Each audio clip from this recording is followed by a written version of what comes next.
to Ladies Group Chat, where marriage hacks, messy reality TV, and bizarre headlines collide. Today has everything: relationship therapy tricks, Love Island producer nonsense, and a government plan that literally turned the reflecting pool blue.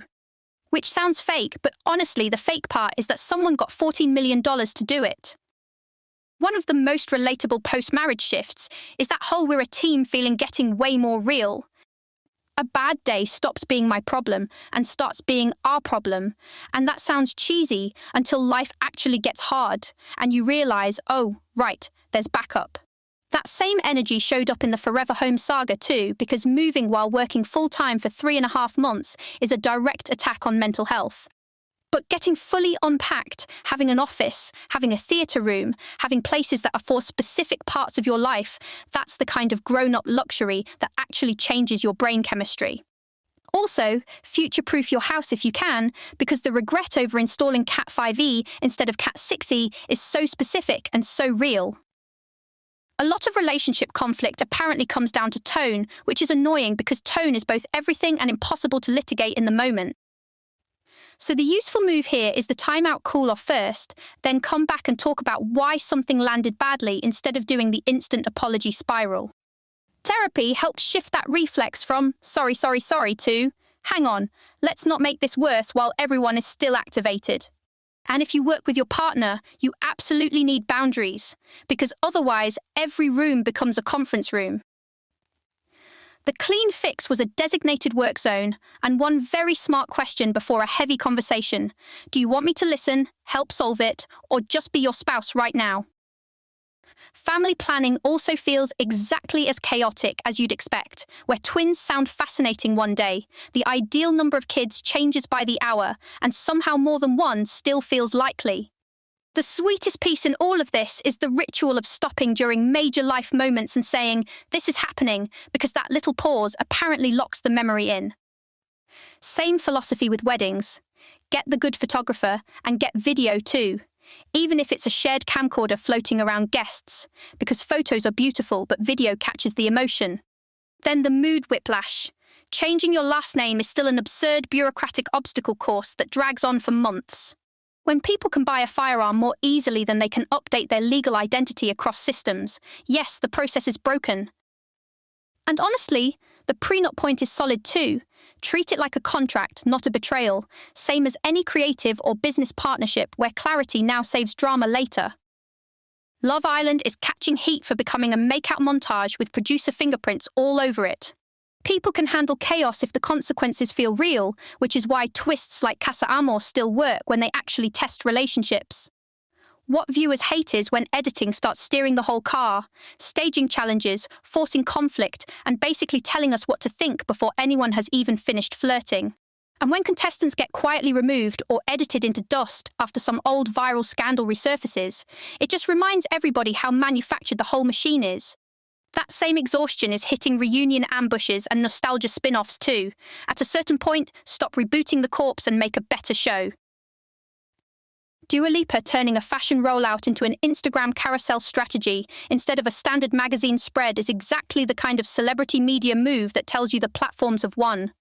And 40 million views on wedding vows is such a ridiculous number that it barely feels human anymore. Meanwhile, Brooklyn Beckham reportedly getting over $1 million for a DoorDash ad that people found cringe is kind of the whole economy in one sentence. Olivia Rodrigo launching an all-female festival has actual intrigue though, because a modern Lilith Fair setup with newer and legacy artists could be genuinely cool if it stays more music than branding exercise. Then there's the celebrity partnership loop, Meta glasses, Skims tie-ins, all of it asking the same question. Do you love this product, or was a famous person simply near it? Also, that Lincoln Memorial reflecting pool story is perfection. $14 million, no bid contract, paint it blue, algae explosion, emergency peroxide treatment, public works as performance art. The social media point here is brutally simple. The cool girl image is mostly editing, labor, and omission. People post the polished result and hide the prep, the panic, the retries, and then everybody else feels behind compared with a life that was basically storyboarded. Deleting TikTok or even just cutting back apparently improved mood fast, which makes sense because comparison on those apps is basically weaponized dopamine. And the same goes for playing hard to get it might. Spike attraction in the short term, but long term it's exhausting, inauthentic, and kind of a full-time admin job. The better model is effort you can actually see. Stumbling, learning, recovering, trying again, weirdly. That's more attractive anyway.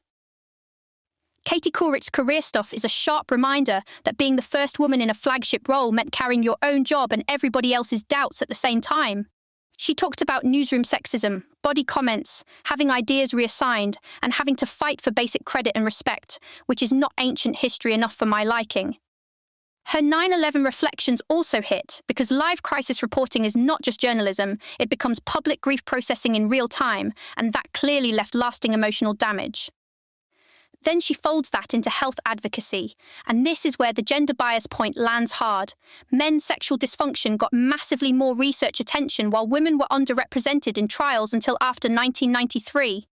That doesn't mean ED isn't serious. It is serious, and it can be an early cardiovascular warning sign, which is the useful public health angle people should hear more often. But when medicine treats male issues as urgent science and women's pain as vague vibes, people notice. That frustration shows up in everyday healthcare too, especially when painful testing like an EMG gives you inconclusive answers, and then suddenly the explanation changes from tendon to nerve to maybe something else. Patients want results quickly, clearly, and without that weird information bottleneck where the data exists, but somehow you still can't get a straight answer. No surprise, people start eyeing acupuncture, alternative care, or just disengaging completely when mainstream medicine feels slow, vague, and expensive. And on the media side, podcasting has its own version of boundaries, where shows start super raw and then get more intentional once privacy, partners, money, and longevity enter the chat. Patreon getting love here makes sense too. If something funded hundreds of episodes over years, creators are going to stay loyal instead of sprinting into every shiny subscription experiment.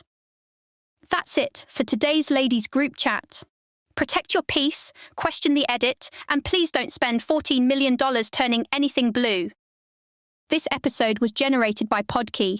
Create your own at podkey.fm.